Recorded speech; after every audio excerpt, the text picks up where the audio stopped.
A todos los amigos y amigas que todos los días de 6 a 7 de la noche están dándonos seguimiento a través de las diferentes plataformas digitales. Como siempre, análisis y comentarios de los principales hechos ocurridos, tanto en el plano nacional como en el plano internacional. Miren, el tema obligado hoy para nosotros la gente de Moca es la visita del presidente de la República que estuvo hoy en el Club Recreativo celebrando el Día Nacional del Agricultor, que no es el día de hoy, sino que fue la semana pasada, pero que por razones de que el presidente estuvo fuera del país en la graduación de su hija, que se graduó en una universidad de los Estados Unidos, el presidente entonces pospuso la celebración para el día de hoy. Y hoy el presidente se juntó con los productores de la región en el club recreativo de aquí de Moca, porque Moca es la capital de la producción en el país y a nosotros se nos considera de esa manera. En esa reunión, en ese encuentro, los productores tanto de huevo, pollo, cerdo, vegetales, plátano, yuca, etcétera, estuvieron presentes, arroz también, estuvieron presentes y agradecieron al presidente, en el acto, agradecieron públicamente al presidente los aportes y las facilidades que le ha dado a los productores para hacer posible mantener la producción dentro de las dificultades que nosotros tenemos, producto de la situación interna y de la situación internacional. En esa actividad estuvieron presentes muchos dirigentes políticos de la región y especialmente del municipio de Moca. El presidente se sintió agradecido por las palabras, las congratulaciones y los agradecimientos. Eso es la información que nosotros tenemos de lo que sucedió hoy. Pero también es un tema obligado la situación que está viviendo el país con relación a los apagones. Los apagones, y no son apagones de que en Moca o en Salcedo o en La Vega, son apagones regionales y nacionales. Y ya en otra ocasión nosotros hemos hecho referencia a la situación de incomodidad, de irritación que se produce en la población con el problema de los apagones. Hay diferentes versiones. A la gente no le importan las versiones. Usted le dice a la gente, mira que salió Punta Catalina, que salió Itabo 1, que salió Itabo 2, que estamos en un periodo de reparación, que usted le dice que el problema de los generadores, que no hay cuarto para pagar, lo que usted quiera. Usted le dice a la población lo que usted quiera. Pero a la población no le importa la justificación, sea verdad o sea mentira. Lo que le importa a la gente es que haya energía eléctrica en la casa. Eso es lo más importante. Entonces, la situación para el gobierno, yo entiendo, es una situación difícil y es una situación muy compleja, porque ya la situación de la actividad electoral se está iniciando. Y entonces los diferentes grupos políticos, los diferentes sectores, de acuerdo a sus intereses, entonces comienzan a manejar estas situaciones de manera de sacarle el mayor provecho político. Y es evidente dos cosas. Primero, lo que hemos dicho y repetido aquí en otras ocasiones.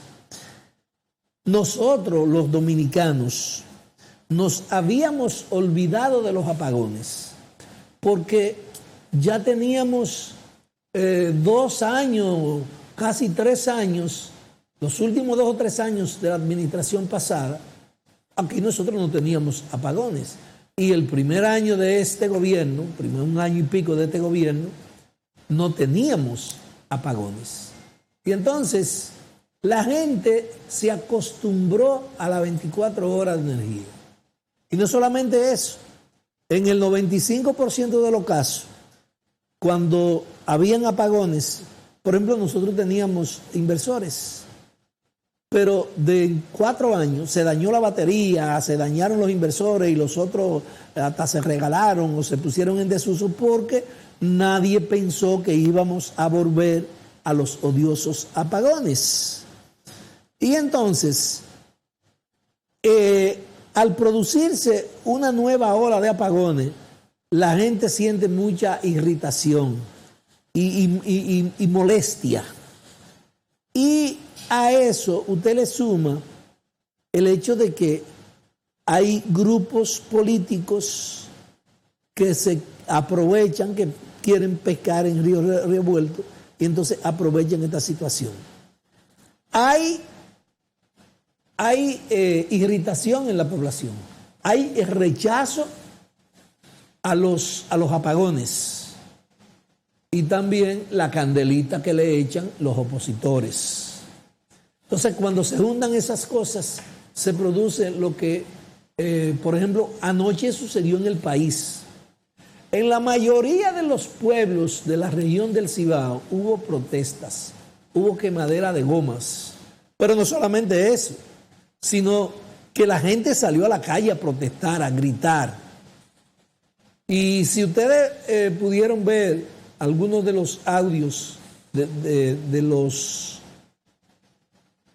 la protesta que se presentaron, la gente haciendo alusión al cambio. Y decían, ese es el cambio, para eso fue que quisieron cambiar. Pues lo que le estoy diciendo.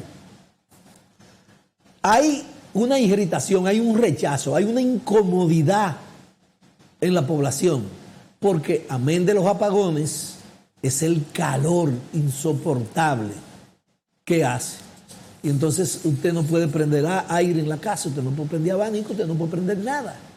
Y el calor natural, eso produce una situación insoportable. Entonces, por eso yo digo, el gobierno tiene que tener mucho cuidado, porque hay dos situaciones en contra del gobierno. La primera, el problema energético con los apagones. La segunda, el problema de la inflación y los altos precios de los artículos de primera necesidad. Y a eso usted le suma el precio de los combustibles y entonces crea una triada donde la gente está al borde de la desesperación. Pero a eso hay que sumarle el hecho de que este es un gobierno que no tiene quien lo defienda. Este gobierno, si el presidente no sale y un día un ministro que sepa hablar, este gobierno no tiene quien lo defienda. Entonces, por eso la gente le cae como los pavos. Amén de que este gobierno está cometiendo muchos errores. Y dentro de los errores que está cometiendo el gobierno es que los opinadores, la gente que hace opinión a través de los medios, que pertenecen, que simpatizan con el gobierno, entonces lo han hecho a un lado. Y el gobierno ha entendido que dándole publicidad y facilidades y una serie de cosas a los que ayer lo acababan, entonces los que simpatizan con ellos no lo van a acabar porque simpatizan con ellos. Parece que ese es el análisis. la estrategia que se está implementando. Y entonces vamos a darle dinero a esto, vamos a darle publicidad a esto para que no hablen en contra de nosotros. Entonces, eso es muy peligroso. Eso es muy peligroso porque es verdad, hay gente de los que son contrarios a la línea del gobierno que cuando usted le da, mete publicidad y le da 200,000, 300,000 pesos, 500,000, 1,000,000, 5 millones. Aquí hay medios que reciben 10 millones y 50 millones al mes de publicidad. Entonces, una parte se calla, una parte hace unos análisis tibios, media tinta, y entonces muy poco se pronuncian a favor del gobierno. La gente del gobierno debe pensar, debe manejar esa situación. Y los asesores del gobierno deben tener pendiente que los enemigos, tú no puedes aceptar, tú no puedes permitir, y mucho menos en política, que el enemigo se construya. Es decir, yo soy tu enemigo y tú aceptes que yo sea tu enemigo. No. En política los enemigos se escogen, o por lo menos se tratan de escoger. Y me da la impresión de que el presidente se dejó provocar de Leonel y que ha comenzado a responderle a Leonel. Y eso era lo que Leonel quería. Que la población lo perciba como la cabeza de la oposición.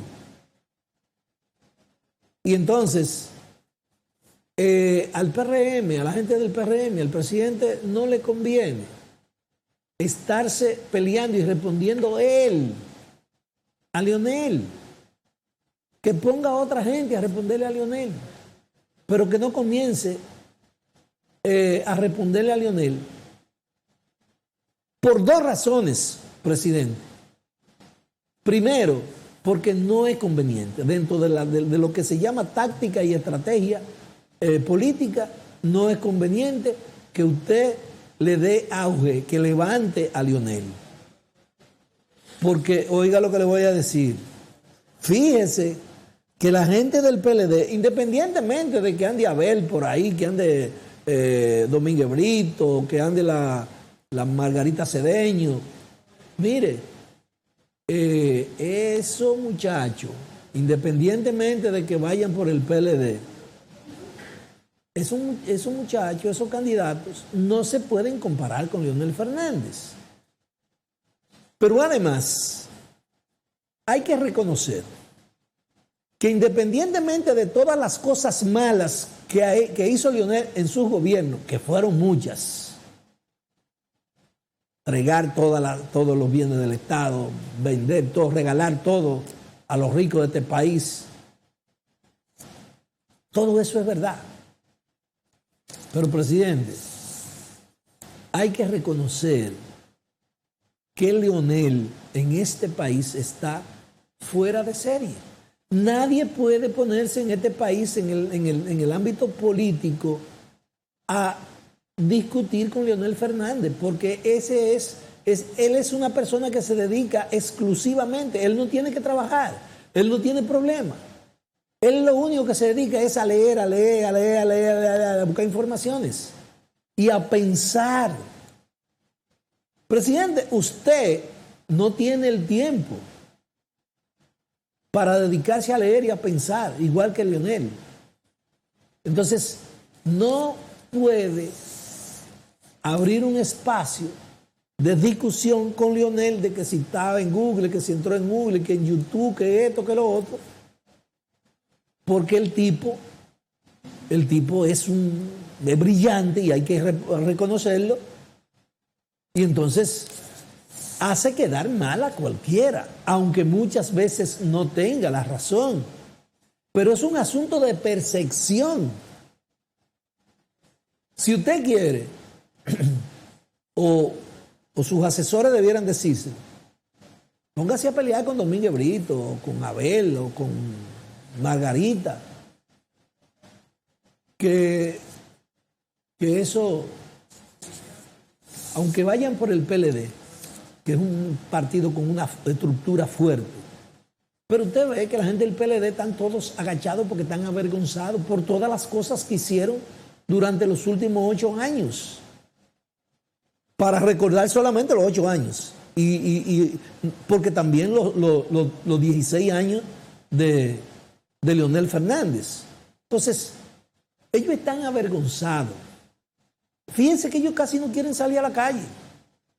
A ellos les gusta hacer un acto bajo techo para que nadie lo vea y se van escondiditos y se ponen ahí y se juntan uno con otro. Pero eso de que el PLD que está juramentando esto, que está juramentando tanto y que está juramentando lo otro. Oye, eso es cocinándose en su propia salsa. Una gente en su sano juicio, en esta coyuntura, vaya a simpatizar con el PLD. Pues está bien que nos estamos poniendo locos y está bien que tenemos una juventud descarriada, desinformada, que no lee.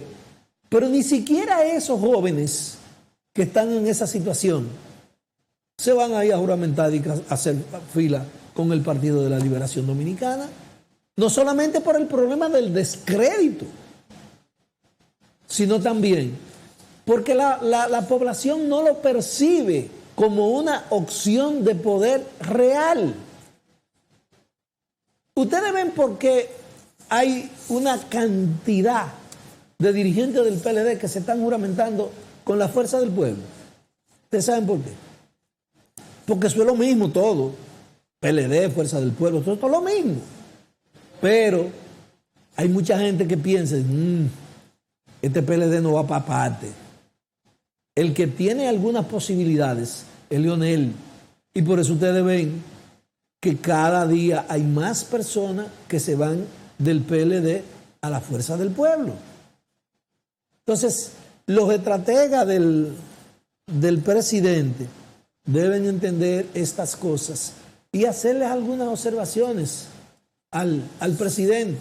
Igual que la decisión de mandar los fines de semana a los ministros por provincias, regiones por provincias. Tiene que ver, presidente, a quién usted va a mandar. Porque usted sabe que tiene muchos ministros que si usted lo manda a una provincia, lo que le van a crear es mucho problema. Mucho problema por el nivel de popularidad, de aceptación que tiene.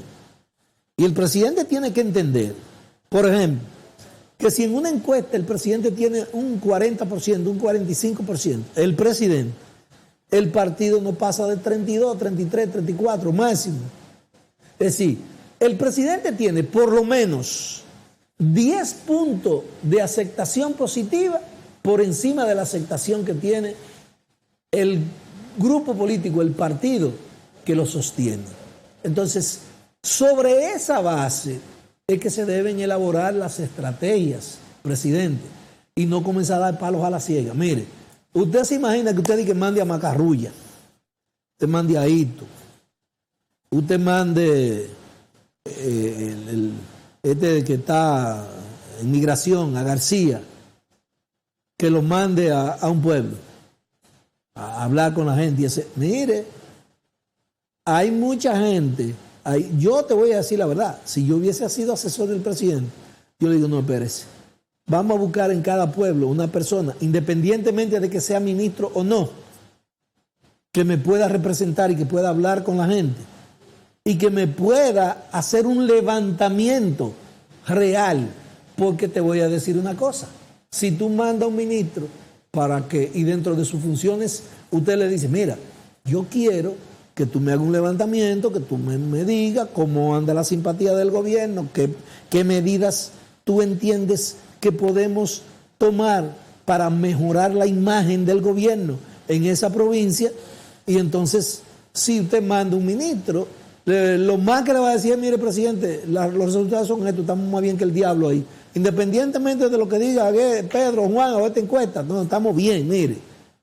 Pero si, por ejemplo, Si tú en la provincia de Payá, tú le dices a Andrés Bautista que no tiene funciones en el gobierno y que es una gente que conoce la idiosincrasia y que conoce la población en la provincia.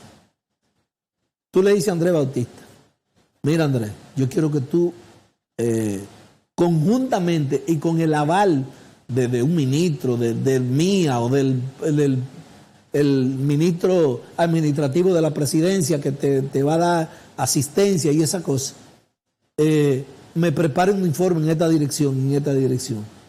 Andrés se busca 3 o 4 de los amigos del PRM de aquí, con funciones o sin funciones, y entonces le pueden hacer un levantamiento que puede darle beneficio a las aspiraciones o a los objetivos que tiene el gobierno. Pero yo estoy esperando a ver a quiénes que van a mandar a diferentes provincias, porque todavía no se han decidido a quién. Pero se lo estoy diciendo hoy. Oigan lo que se lo estoy diciendo hoy. Esa decisión del presidente, por un lado, le puede crear algunos beneficios, pero en muchas provincias la balanza se va a inclinar porque va a producir más daños que beneficios. Se lo estoy diciendo hoy. Guarden este video para que dentro de 6 meses o 8 meses, entonces volvamos sobre esta preocupación, sobre este análisis. Entonces, vamos a ver qué pasa. Pero creo que el presidente, tal vez la intención, porque hay un distanciamiento, pero es que el presidente tiene que poner a funcionar los organismos del partido. Es que el partido, o sea, aquí se juramentaron como 40 gente de que iban a ser los voceros. Y no hay uno que vaya a la televisión a hacer una explicación de lo que está pasando en el mundo y de lo que está pasando en el país. Y entonces al gobierno le siguen dando por el caquito con el asunto de los combustibles, con el asunto de la inflación. Pero, por ejemplo, en Estados Unidos, en California, ¿usted sabe cuánto vale un galón de gasolina? Un galón de gasolina está costando $6, alrededor de $6. Y $6 son 300 y pico de pesos. Es decir, está más cara en California que en la República Dominicana. Por primera vez, porque aquí generalmente la gasolina costaba el doble de lo que costaba en Estados Unidos. El doble. Y ahora en Estados Unidos está la gasolina más cara. Pero no hay una gente que vaya a la televisión a hacer una explicación de por qué aquí la gasolina está cara. La inflación en la República Dominicana, es verdad, es el diablo que nos está llevando. Cuando usted va al supermercado, eso es irresistible. Pero es solo en la República Dominicana. No, un problema global, por una situación global, que no se va a resolver ahora, porque hay grupos económicos que están sacando grandes beneficios de esta guerra entre Rusia y Occidente. Entonces, como esos grupos económicos están por encima del bien y el mal, nosotros los jodidos tenemos que seguir sufriendo las consecuencias de los beneficios que ellos obtienen. Esa es la realidad, señores. Esa es la realidad. Miren, hay una situación con los reclusos del país. Hay un informe que lo publica el periódico Al Momento en el día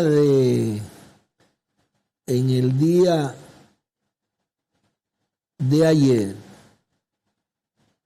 que yo quiero leérselo, porque yo te voy a decir una cosa. Es verdad, la gente que están presos violaron la ley, delinquieron, pero siguen siendo seres humanos. Y aunque hay muchos que merecen la muerte, hay mucha gente ahí que se puede regenerar. Incluso una cantidad inmensa de reclusos que tienen menos de 30 años, menos de 25 años. Y entonces, tú no puedes condenar a ese tipo de gente. Y hay mucha gente ahí que está preso por un chin de marihuana, por un robito de unos racimos de plátano y le meten 2 años y 3 años. Porque no todos los reclusos son iguales. No todas las personas que están recluidas tienen la misma característica. Evidentemente tú no puedes hacer una clasificación y decir, bueno, a ti te voy a dar este trato y a ti te voy a dar este trato. Aunque muchas veces vale la pena hacerlo. Pero miren esta situación. Dice, el 62% de la población reclusa de la República Dominicana vive en condiciones de hacinamiento, según un informe presentado este miércoles sobre la situación de las cárceles del país, donde en el 2021 había 27.506 presos. El hacinamiento se concentra en 19 cárceles del antiguo modelo penitenciario, donde el 40% de los presos duermen en el suelo. Oigan bien, el 40% de los casi 30.000 reclusos duerme en el suelo o en hamacas improvisadas debido a la falta de espacio, según el informe elaborado por la Comisión Carcelaria de la Oficina Nacional de Defensa Pública. La coordinadora de la comisión, Elizabeth Rodríguez, destacó las lamentables condiciones de detención en la cárcel de La Victoria, la mayor del país, que fue construida para alojar 2.103 reos y aloja al día de hoy 7.625 reclusos. Oiga bien, se construyó para 2.000 y tiene casi 8.000. La misma situación de hacinamiento sucede en otros centros, sin que en alguno haya siquiera una verdadera separación entre hombres y mujeres. Oiga bien, aquí yo desconocía esa parte, pero según este informe, hay cárceles donde los hombres y las mujeres están juntos. La falta de atención sanitaria es otro de los elementos destacados en el informe. Tras constatar que en las cárceles apenas cuentan con medicamentos y los que llegan están vencidos sin que se administre la medicación correspondiente a enfermos de cáncer, diabetes, ni a personas con problemas de salud mental. Es decir, sálvese quien pueda. Te tiro ahí como si fuera un saco en un almacén. Tampoco se están haciendo exámenes de ingreso a los internos, expuso Rodríguez, que aludió asimismo a lo inadecuado de la alimentación que se proporciona a los presos y a los graves problemas de higiene. Ese problema de la alimentación de los reclusos del país, ese es un problema grave, porque todo el mundo sabe que desde hace décadas, eso no viene del gobierno de Danilo ni de Leonel, eso viene de por allá atrás, lejos de Balaguer, del principio de Balaguer. Con la comida de los presos hay un gran negocio en este país. Y eso lo sabe todo el mundo. Pero este es un pueblo donde la población ha llegado a unos niveles de indiferencia, donde todo es todo y nada es nada. Voy a seguir. En las denominadas celdas de reflexión no hay ventilación ni cuentan con inodoro, a pesar de que en ocasiones se recluye a los presos sin cumplir el máximo de 30 días estipulado, llegando a mantenerlo ahí durante meses o incluso años, denunció Rodríguez. Otra circunstancia que preocupa a los responsables del informe es el uso desmedido de la prisión preventiva, contribuyendo así al problema de hacinamiento y al derivado riesgo de violencia problemas de salud, incendios, motines, fugas, maltratos y violación a la integridad de las personas privadas en libertad. El informe recomienda a los internos que se reubiquen en las cárceles del nuevo modelo penitenciario iniciado en el 2004 y que ya cuenta con 27 cárceles que aloja a 10.439 reos en condiciones más o menos aceptables. Miren, ese informe es importante que saliera y es importante que salga en estos momentos. Pero hay una situación en el país. Este programa se produce de 6 a 7 de la noche. En el día hay programas que comienzan a las 5 de la mañana, a las 6, a las 7, a mediodía, a las 11, a las 1, a las 12, a las 2, a las 3. Y yo quiero preguntarle a usted que está frente al televisor, ¿en qué programa de los que de lo que usted ve, de lo que se hacen a través de los diferentes medios, usted escuchó esta noticia y este análisis del problema de los reclusos en el país? En muy poco, por lo que le decía. Eso es los presos en el país son un gran negocio.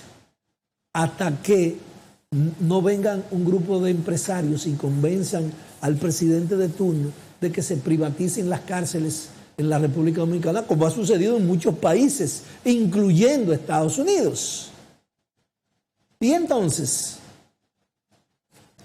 yo digo que es importante que este informe salga ahora porque yo tengo relaciones con una persona que es asesor del presidente en materia de seguridad ciudadana y de ese asunto de las cárceles. Y hay proyectos de cárceles para construir cárceles del nuevo modelo en Samaná, en Nagua, en Cotuí, en Bonao, en Santiago, en Montecristi y en Mao. Que yo recuerde ahora, hay proyectos. En muchos de estos pueblos, el gobierno está interesado, evidentemente, en que donde se vayan a construir las cárceles, el Estado no tenga que comprar los terrenos, porque el Estado a través del INVI y a través de bienes nacionales y a través de otras instituciones tiene terrenos en el país. Y entonces se pueden permutar terrenos y se pueden hacer las cárceles del nuevo modelo en terrenos que sean del Estado para ahorrar recursos. Eso es muy bueno. Pero ojalá que el gobierno le dé más atención a la situación de los reclusos y a la construcción de cárceles. Ustedes saben lo que sucede, por ejemplo, en el centro de la producción nacional del país, que es el Cibao. Mire, de Santiago, hay presos en Moca, hay presos en Salcedo, en San Francisco de Macorís, en Cotuí, en Nagua, de Santiago. Pero así usted encuentra que de La Vega hay en Cotuí, hay en Salcedo, porque en las cárceles no caben los reclusos. Es verdad lo que dice el informe, hay un hacinamiento tremendo. Y entonces, yo pienso que el gobierno debe hacer un esfuerzo y para el presupuesto del año 2023 debe apartarse una partida. El senador de Moca que tenga presente y los diputados para que puedan proponer eso. Incluso yo puedo conseguirle al senador y a los diputados algunas informaciones, algunos documentos que les sirvan de fundamento para concretizar, para fundamentar la petición de que en el presupuesto del año 2023 se pueda incluir una partida para ver si se construye. Por ejemplo, el caso de Bonao. En Bonao no hay cárcel. Los presos de Bonao están en cualquier otro sitio, menos en Bonao. Entonces, se necesita urgente en Bonao una cárcel, pero se necesita en Cotuí una del nuevo modelo, se necesita en Nagua, se necesita en Samaná, se necesita en Santiago, se necesita en Mao, se necesita en Montecristi. Entonces, ojalá que los reclusos del país se le pueda mejorar sus condiciones de vida, incluso las atenciones médicas, y que pueda haber una planificación. Incluso el gobierno puede, porque hay muchos países donde los presos trabajan,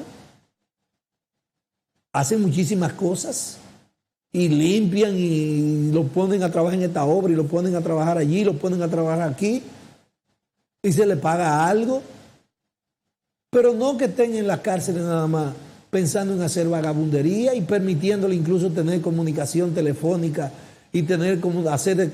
En las cárceles hay no solamente puntos de droga que funcionan dentro de las cárceles, sino que se manejan desde la cárcel. Pero no solamente puntos de droga, sino bandas de hacer atracos. Y eso es público, eso lo sabe todo el mundo.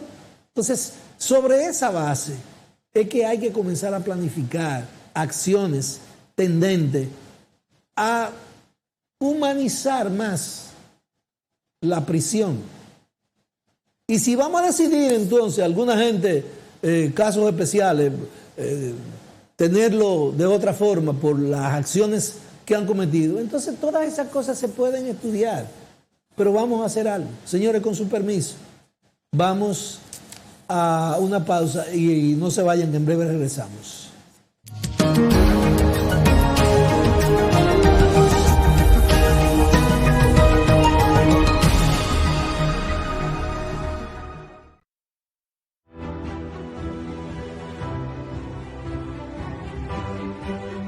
El 16 de mayo del 1942, 98 años después de la independencia nacional y de la vida republicana, las mujeres dominicanas comenzaron el largo proceso de obtención de igualdad de derechos civiles y políticos con relación a los hombres. Casi una década antes de que las mujeres fueran habilitadas constitucionalmente para votar, en República Dominicana ya se habían realizado ensayos de sufragios en los cuales ellas pudieron participar. Desde 1942, la República Dominicana instauró el derecho al voto con relación a la mujer dominicana. Fue uno de los primeros países en el mundo en autorizar el derecho al voto. La mujer, por su condición de ser mujer, estaba limitada hasta en ese ejercicio de la democracia, que es el de elegir y ser elegido. Por eso, desde el Tribunal Superior Electoral celebramos el 80 aniversario de esta gran conquista, no solo para la mujer dominicana, sino para la mujer de todo el mundo. En las siguientes décadas, aunque de manera lenta, las mujeres continuaron empoderándose cada vez más en su lucha y obtención de las garantías fundamentales que se reflejaban en leyes que protegían y ampliaban sus derechos civiles, políticos e individuales. Nuestras leyes en materia de participación política y los tratados internacionales de los que somos signatarios postulan por la participación igualitaria de hombres y mujeres en política. Por eso, el Tribunal Superior Electoral imparte justicia con perspectiva de género. 8 décadas después del voto de la mujer en República Dominicana, significa que se ha caminado un largo trecho en donde las mujeres, según las estadísticas, votan igual o un poquito más que los hombres. Uno de los principales logros en materia política fue el establecimiento de cuotas en los puestos electivos, ya sea en las organizaciones políticas, así como en los distintos poderes del Estado.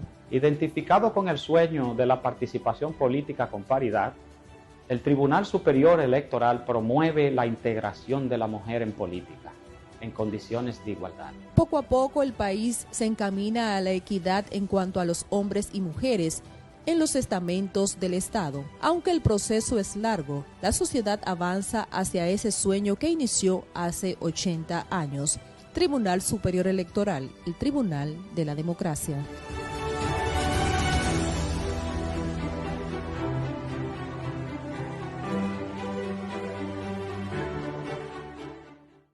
En virtud que el contrato entre la compañía GCM y el Ayuntamiento de Moca llega a su fin en los próximos días, la actual gestión municipal, poniendo el oído en el corazón del pueblo, ha decidido no renovar dicho contrato, por lo que hacemos un llamado a participar de la Feria de Empleos que realizaremos este miércoles 25 de mayo en el mismo Palacio Municipal, en donde seleccionaremos el personal que ajustará los nuevos requerimientos. Los principales requisitos son que sean egresados universitarios, preferiblemente de las carreras de Administración de Empresa, Ingeniería o Arquitectura. Los demás requisitos los podrás conocer entrando al portal www.ayuntamientodemoca.com o llamando al 829-908-5148. Trabajamos con total transparencia para servirte mejor. Ayuntamiento de Moca, pasión por un pueblo. La nueva enfermedad por coronavirus COVID-19 es un virus respiratorio que puede causar enfermedades que van desde un resfriado común hasta complicaciones graves. Los principales signos y síntomas son fiebre, tos, dificultad para respirar, dolor de garganta, secreción en la nariz, boca y lagrimeo, dolor muscular, dolor de cabeza intenso, malestar general y diarrea. Si presenta fiebre y 2 o más de estos síntomas, visite de inmediato el establecimiento de salud más cercano. Para evitar la enfermedad por coronavirus COVID-19, lávese las manos con jabón y agua y motive a todos los miembros de su familia a hacerlo de manera frecuente. Al estornudar o toser, cúbrase la boca y nariz con un pañuelo o con el antebrazo. La prevención al coronavirus empieza contigo. Este es un mensaje del Ministerio de Salud Pública. Si quieres comprar o vender una propiedad, comunícate con nosotros. AN Soluciones, lo mejor para ti. Alfonso de Los Ángeles, 809-850-5250. Nicolás Grullón, 809-224-6159. AN Soluciones, lo mejor para ti.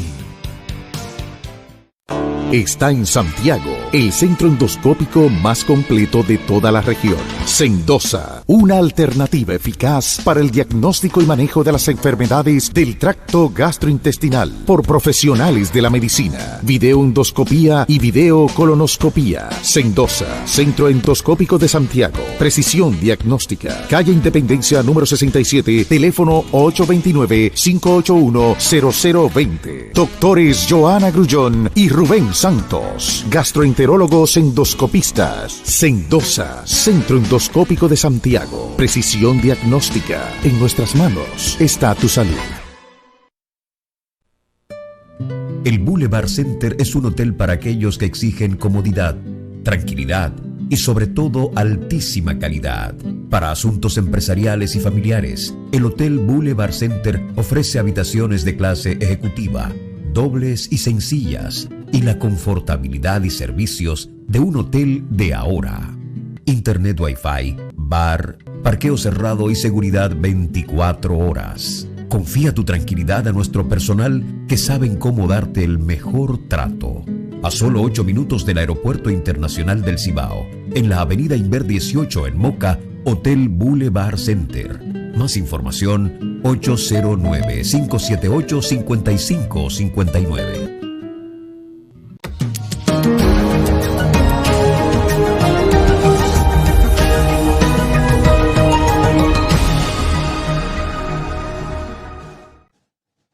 Continuamos con su programa Visión RD.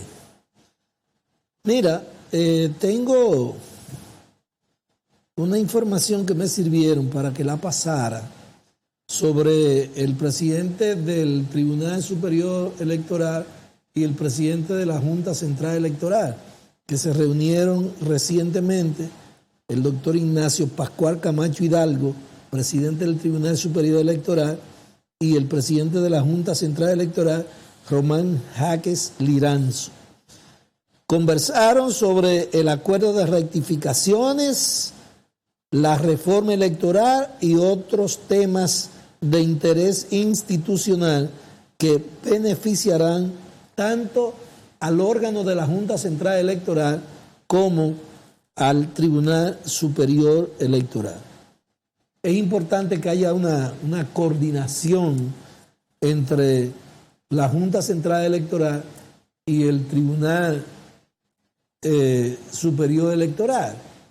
Más aún en estos momentos donde está pendiente una discusión en el país donde tendrán que participar los partidos políticos, porque hay una serie de enmiendas que obligatoriamente hay que hacerle a la ley de partido y a la ley de régimen electoral en la República Dominicana, porque incluso hay muchos de sus artículos que han sido declarados contrarios a la Constitución, y hay otros que hay recursos que se han interpuesto ante el Tribunal Constitucional solicitando que se declaren inconstitucional o contrario a la Constitución muchos de sus artículos.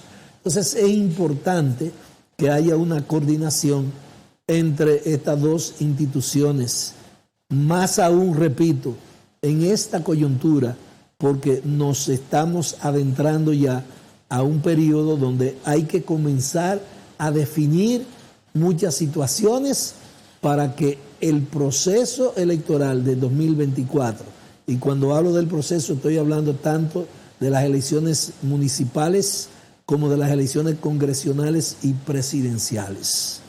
Entonces, saludamos la decisión de tanto del presidente de la Junta como del presidente del Tribunal Superior Electoral, que el presidente del Tribunal Superior Electoral es un mocano,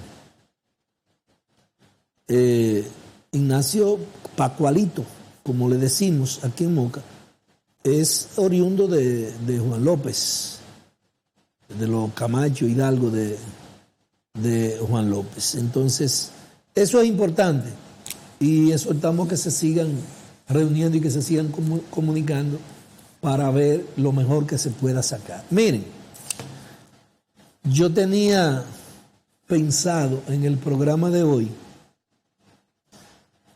hacer un comentario sobre la situación inesperada, lamentable, que se ha presentado entre Alianza País y el grupo de Minú Tavares Mirabal, Acción Democrática, que después que se fusionaron, ahora decidieron hacer una separación por mutuo consentimiento. Es decir, ustedes saben que hay los divorcios, la gente se divorcia por mutuo consentimiento y por incompatibilidad de caracteres. Incompatibilidad de caracteres es cuando hay alguna diferencia, alguna cosa que no se pueden entender y otras que no se pueden explicar ni decir, y entonces nos divorciamos por incompatibilidad de caracteres. Y la más armoniosa es cuando el divorcio se hace por mutuo consentimiento, es decir, con el consentimiento de ambas partes. Y eso fue lo que sucedió en la separación de Minú y Guillermo. Pero yo necesito más del tiempo que me queda hoy para hacer un comentario sobre esa situación. Y voy a preferir hacer un comentario sobre la situación que se presentó ayer en Santo Domingo. Y no solamente sobre la situación que se presentó ayer en Santo Domingo. Miren, todos nosotros que vivimos en este país, todos los días nos damos cuenta de que cada día que pasa hay más haitianos en la República Dominicana. Esos haitianos, en su inmensa mayoría, son ilegales o indocumentados, como le gusta a las ONGs que lo apoyan, que se diga, no ilegales, sino indocumentados, como ellos quieran. Y la verdad es que la presencia haitiana en el país prácticamente está constituyendo un grave problema, no solamente para el gobierno, sino para la población, sobre todo para la población. ¿Por qué? Porque como es natural, y yo digo como es natural, porque es evidente que una persona con la formación, con la cultura que existe en Haití, viene a vivir a la República Dominicana y es evidente que está propenso a delinquir con frecuencia. Y eso no es porque ellos son malos ni son negros, no. Porque los dominicanos también caemos y cometemos delitos. Es un problema porque es parte de la situación social. Y como la situación social de Haití es mucho peor, pero mucho peor que la de la República Dominicana, ellos son más propensos a delinquir que nosotros los dominicanos. Sin embargo, nosotros también estamos delinquiendo. Miren, yo quiero referirme al caso que sucedió en Puerto Plata antes de ayer. Un atraco a un empresario, a un comerciante. La policía agarra a 4 personas, dentro de los 4 hay un haitiano. El haitiano en la balacera sale herido. Pero resulta que el haitiano, cuando lo llevan para conocerle medidas de coerción, lo llevan en una silla de ruedas. Pero ustedes saben lo que pasó. Eso es insólito. Eso me hace recordar. ¿Ustedes recuerdan aquel lío que se armó en el gobierno de Balaguer con Mazurca y la gente de los reformistas que dirigían la lotería? Que Mazurca se desapareció y se desapareció con la enfermera, con el guardia que lo cuidaba, se perdió todo y nunca se ha sabido nada de eso. Pues este haitiano que estaba en una silla de ruedas porque no podía caminar, porque estaba herido, el haitiano se fugó. El haitiano se fugó y misteriosamente y milagrosamente no se sabe de nada. En Las Lagunas, me dice un amigo, un cliente mío, que la semana pasada un familiar de él, vecino y amigo, un señor que vivía en Estados Unidos, se pensionó y está viviendo ahí en el campo, en su casa, tranquilo. Pero el señor está solo. Pues se aparecieron unos haitianos, se presume que 2 o 3 haitianos, lo amarraron, le quitaron unos pesos, como $2,000 y como 7 u 8 mil pesos dominicanos. Y entonces los haitianos buscando se encontraron con unos tiros y presumieron entonces que el viejo tenía una pistola y comenzaron a darle golpe al viejo para que dijera dónde estaba la pistola. Pero el viejo no tenía pistola porque el viejo hace más de 10 años que se deshizo de la pistola, la botó, según la información que él da. Y el viejo lo dejaron amarrar y lo mataron a golpes.